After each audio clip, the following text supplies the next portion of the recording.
Hello साथियों, आज की वीडियो में राजस्थान अध्यापक पात्रता परीक्षा को लेकर बात करेंगे। इस वीडियो में आज आपको ऑनलाइन आवेदन कब से कब तक होंगे, एडमिट कार्ड कब तक आएँगे, इसका एग्ज़ाम किस दिनांक को होने वाला है, साथ ही इसमें क्या योग्यता रहने वाली है और इसमें अगर आप आवेदन करते हैं, तो आपकी पात्रता क्या रहने वाली है, परीक्षा की स्कीम क्या रहने वाली है, किस तरह से आप अपनी भाषा को चुन सकते हैं और कौन-सी भाषा को आप पहले चुनेंगे, कौन-सी को आप दूसरी नंबर पे रखेंगे। इसी के साथ-साथ इसमें जो संपूर्ण जानकारी है, इसके बारे में आज जानेंगे। तो बात करते हैं राजस्थान अध्यापक पात्रता परीक्षा यानी रीट 2024 यानी रीट का लंबे समय से सभी अभ्यर्थी इंतज़ार कर रहे थे और माध्यमिक शिक्षा बोर्ड ने फाइनली यहाँ पे विज्ञप्ति जारी कर दी है। 01/2024 ये विज्ञप्ति है और 12 दिसंबर को इस विज्ञप्ति को जारी किया गया है। यहाँ पर राजस्थान में जो रीट की वैकेंसी है, इसका जो नोडल एजेंसी है, वो माध्यमिक शिक्षा बोर्ड है। आप इस वेबसाइट पे जाके भी आप इस डिटेल विज्ञप्ति को डाउनलोड कर सकते हैं। अब यहाँ पर माध्यमिक शिक्षा बोर्ड को इसकी नोडल एजेंसी बनाए गए हैं और यही इसकी पात्रता परीक्षा को आयोजित करेगा।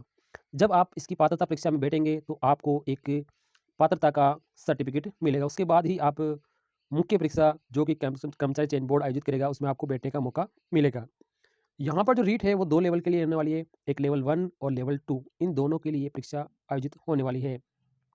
अगर आप इसकी योग्यता रखते हैं तो आप 16 दिसंबर से लेकर 15 जनवरी के बीच में आप इसका ऑनलाइन आवेदन कर सकते हैं। साथ ही इसका जो प्रवेश पत्र है वो आपका 19 फरवरी को शाम को 4 बजे वेबसाइट पर अपलोड कर दिया जाएगा। यहाँ से अपना एडमिट कार्ड डाउनलोड कर सकते हैं। परीक्षा की जो तिथि है वो आपकी 27 फरवरी रहने वाली है। 27 फरवरी को इसका एक ही दिन में 2 पारियों में ये पेपर रहने वाला है। अगर आवेदकों की संख्या बढ़ जाती है, परीक्षा केंद्र की उपलब्धता कम होती है, तो इसका आयोजन 27 के आगे 28 को भी किया जा सकता है। 1 दिन भी किया जा सकता है, 2 दिन भी किया जा सकता है और 3 दिन भी किया जा सकता है, लेकिन परीक्षा 27 फरवरी के आसपास ही रहेगी। यहाँ पर परीक्षा है वो 2 पारी में होने वाली है, जो कि आपकी पहली पारी है वो 10 बजे से लेकर साढ़े 12 बजे तक रहेगी और दूसरी पारी है वो 3 बजे से लेकर साढ़े 5 बजे तक रहने वाली है।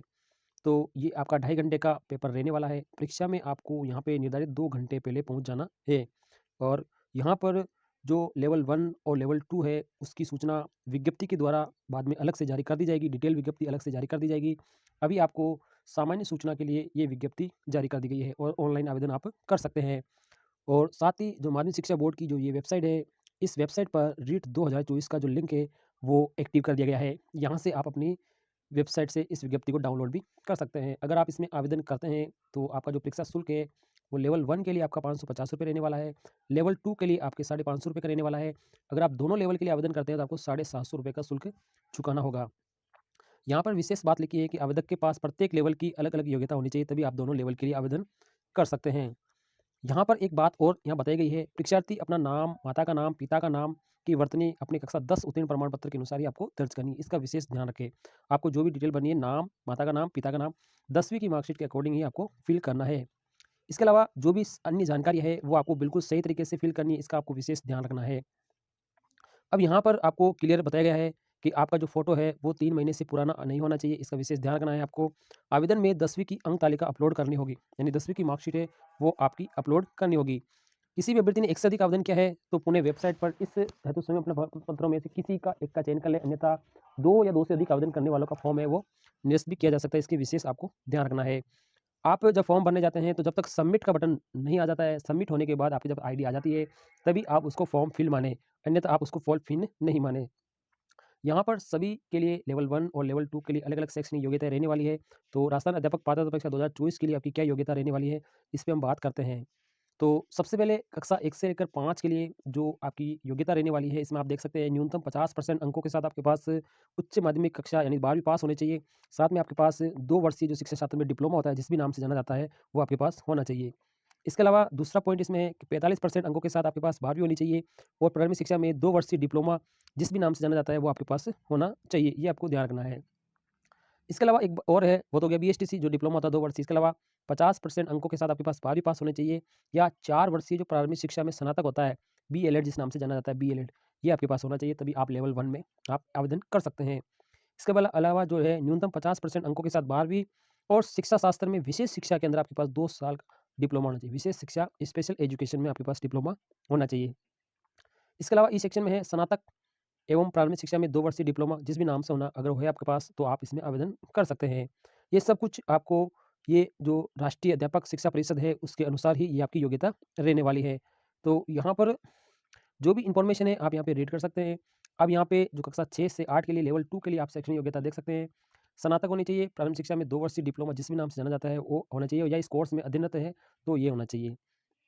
इसके अलावा 50% अंकों के साथ आपके पास स्नातक होनी चाहिए और साथ में बीएड की डिग्री होनी चाहिए। बीएड में आप अध्ययनरत होने चाहिए, यानी सेकंड ईयर में हो या फर्स्ट ईयर में हो, आप इसमें होनी चाहिए। साथ ही 50% अंकों के साथ आपके पास स्नातक होनी चाहिए और 1 वर्षीय स्नातक बीएड उत्तीर्ण होनी चाहिए। पहले 1 साल की चलती थी, वो आपके पास होनी चाहिए 2015 से पहले-पहले। इसके अलावा 50% अंकों के साथ आपके पास उच्च माध्यमिक विद्यालय, ये 4 वर्षीय जो बीए, बीएड, डीएलएड होता है, बीएलएड, ये आपके पास होना चाहिए, तभी आप इसमें आवेदन कर सकते हैं। तो जिन्होंने बीएलएड कर रखी है, यानी 4 वर्षीय कोर्स कर रखा है जिन्होंने, वो आप L1 और L2 दोनों के लिए अप्लाई कर सकते हैं। इसका विशेष ध्यान रखें आप। इसके अलावा 50% अंकों के साथ उच्च माध्यमिक और 4 वर्षीय बीए, बीएड या बीएससी बीएड या बीए, बीएड, ये जो कोर्स आपने कर रखा है 4 वर्षीय, ये आपके पास होना चाहिए, तभी आप इसमें आवेदन करने के लिए योग्य रहेंगे। इसके अलावा एनसीटी की जो भी गाइडलाइन है उसको आपको फॉलो करना है, जो बार-बार परिवर्तित होती रहती है, इसका आप विशेष ध्यान रखें। इसके अलावा जो महत्वपूर्ण जानकारी है आप यहाँ से रीड कर सकते हैं, ये सारे नियम फॉलो आपको करने हैं। और ये कुछ जाति है, इनमें आपको 5% का रिलैक्सेशन दिया जाएगा, ये आप सभी को पता है। अब यहाँ पे रीट 2024 के लिए आपकी विषय वस्तु है वो क्या रहने वाली है। तो सबसे पहले बात करते हैं हम आपके L1 की।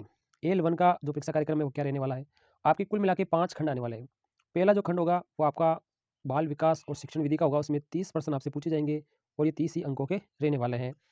इसके बाद में आपका दूसरा खंड रहने वाला है जो आपका लैंग्वेज का रहेगा। इसके अंदर हिंदी, अंग्रेजी, संस्कृत, उर्दू, सिंधी, पंजाबी, गुजराती, ये लैंग्वेज में से आपको एक लैंग्वेज आपको लेनी है जिसमें आपका मीडियम रहने वाला है। मीडियम का मतलब है अगर आप हिंदी मीडियम के तो आपको हिंदी लेना है, अगर आप इंग्लिश मीडियम के तो इंग्लिश लेना है, अगर आप संस्कृत मीडियम के तो संस्कृत, उर्दू के हो तो उर्दू, पंजाबी सिंधी तो सिंधी, पंजाबी है तो पंजाबी और गुजराती तो गुजराती, ये आपको लेना ज़रूरी है। इसके आपके 30 प्रश्न आएँगे और 30 ही अंकों के रहने वाले हैं। इसके बाद आपका तीसरा खंड रहने वाला है, ये सेकंड भाषा रहेगी। इसमें भी यही भाषा रहेगी, इसमें से आपको एक चूज़ करनी है। तो आप यहाँ पे थोड़ा विशेष ध्यान रखें, यहाँ लिखा है भाषा फर्स्ट में आपने जो चयनित कर ली है उसको आपको भाषा सेकंड में चेंज नहीं करना, यानी भिन्न होनी चाहिए। अगर यहाँ पे आप हिंदी ले रहे हैं तो आपको यहाँ पे हिंदी नहीं लेना है, आपको इनके अलावा जो भी है इसमें से कोई लेनी है। अगर यहाँ पे अंग्रेजी ले रहे हैं तो यहाँ पे आपको अंग्रेजी नहीं लेनी है, बाकी आप ले सकते हैं। इसका विशेष ध्यान रखें। इसके 30 क्वेश्चन आएँगे और 30 ही अंकों के रहने वाले हैं। इसके बाद बात करते हैं चौथा खंड गणित का। ये गणित का रहने वाला है, इसमें 30 प्रश्न होंगे जो सेकेंडरी लेवल के होंगे, 30 ही अंकों के रहेंगे। इसके बाद आपका पाँचवाँ खंड रहेगा पर्यावरण का। ये पर्यावरण आपके 10वीं लेवल तक की रहेगी, इसमें 30 क्वेश्चन होंगे और 30 ही नंबर के आपके रहने वाले हैं। तो यहाँ पर कुल मिला के आपके 5 खंडों के अंदर आपको कुल मिला के 150 प्रश्न रहने वाले हैं। प्रत्येक क्वेश्चन आपका 1 नंबर का रहेगा, तो आपके 150 नंबर का ये पेपर L1 में आने वाला है। यहाँ पर लिखा है किसी भी कारण से परीक्षार्थी ने आवेदन पत्र में अंकित भाषा फर्स्ट और सेकंड के अलावा अन्य भाषा के प्रश्न पत्र अगर आपने हल कर लिए हैं तो वो मायने नहीं रहेगा। आपने जो ऑनलाइन आवेदन में जो भाषा भरी है अगर वही अगर आप करते हैं तो उसी में ही आपको नंबर दिए जाएंगे, अन्यथा आपको शून्य नंबर भी दिया जा सकता है।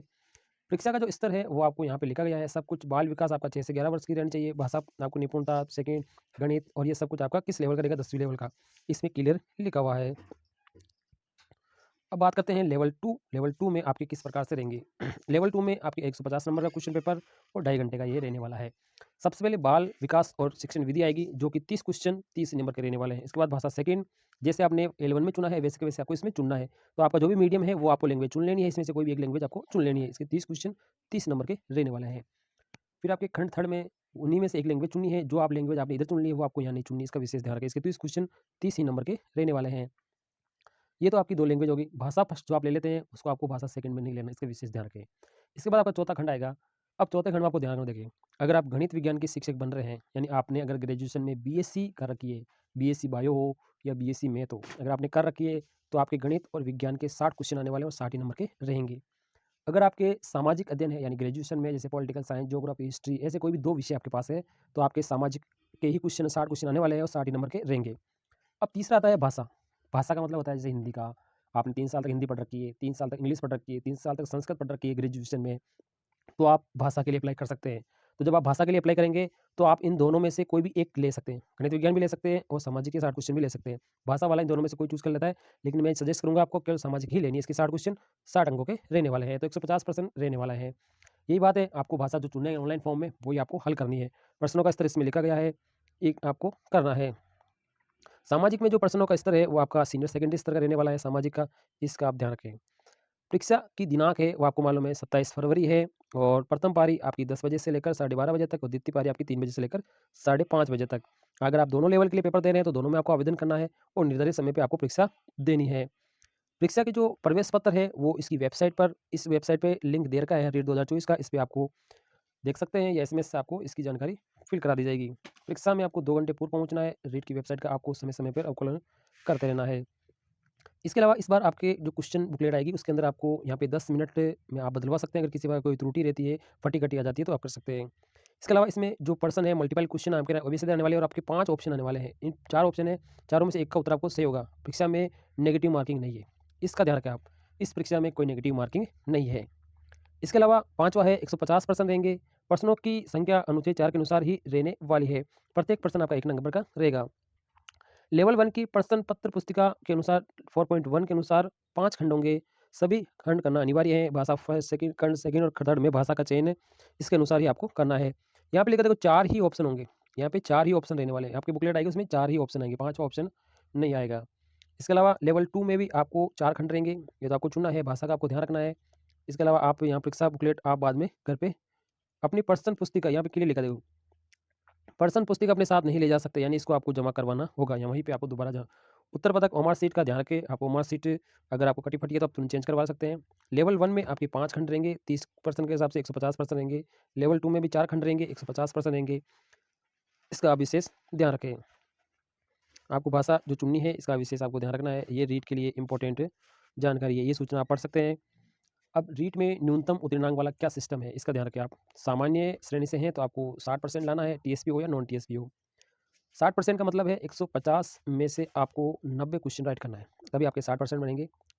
अनुसूचित जनजाति एसटी के लिए आपको 55% अंक लाने हैं और 36 नंबर टीएसपी में लाने हैं। 55% का मतलब है 150 में से आपको लगभग 83 क्वेश्चन राइट करने हैं। अनुसूचित जाति एससी, ओबीसी, एमबीसी और ईडब्ल्यूएस इनके लिए आपको 55% अंक लाना जरूरी है। इसके अलावा समय श्रेणी की विधवा या पृथकता महिला या भूतपूर्व सैनिक है उनको 50%, दिव्यांग के लिए आपको 40% और सेरिया के लिए आपको 36% लाना जरूरी है। सब सब कुछ जानकारी आपको दी गई है, आप यहाँ से रीड कर सकते हैं। और कोई भी आपको ये घोषणा पत्र है ये भी आपको फिल करना है, इसको आपको ऑनलाइन ही फिल करना है। तो ये रीट की कंप्लीट डिटेल विज्ञप्ति है, इसी हिसाब से आपका पूरा प्रोसीजर रहने वाला है। अगर आप इसकी तैयारी कर रहे हैं तो आपको ये ध्यान रखना है।